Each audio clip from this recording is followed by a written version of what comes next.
और एक और धमकी ट्रंप से। आज ट्रंप की मुलाकात हुई थी कुछ रिलीज्ड इजरायली कैदियों से जो हमास की कैद में थी, जिसके बाद उन्होंने एक बहुत ही धुआंधार ट्वीट की है जिसमें वो कह रहे हैं, पहले तो हमास से मुखातिब होते हुए, कि सब कैदियों को इस वक्त रिहा करें नहीं तो it is over for you.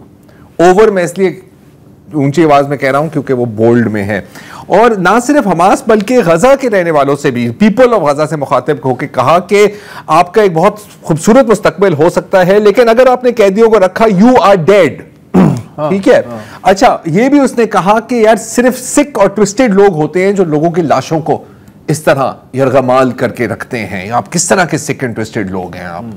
अच्छा, इसके साथ साथ, और इजरायली बहुत खुश हैं इस बात से कि इस वक्त अमेरिका और इजराइल के बीच में मिलिट्री एयर एक्सरसाइजेस भी चल रही हैं। इजरायली मीडिया पर इन पर रिपोर्ट हो रही हैं, ये इनकी तस्वीरें हैं। कोई 3 इजरायली जेट्स और एक स्ट्रेटेजिक न्यूक्लियर बॉम्बर मेडिटेरेनियन से ऊपर से गुजरे हैं और फिर बहुत ही लो एल्टीट्यूड पर गजा के ऊपर से भी गुजरे हैं लोगों को धमकाने के लिए। जाहिर है कि तमाम इजरायली मीडिया, तमाम Israeli government social media channels बड़े खुश हैं कि जी ये देखें, look at this show off force, nuclear bomber वहां से गुजरा है।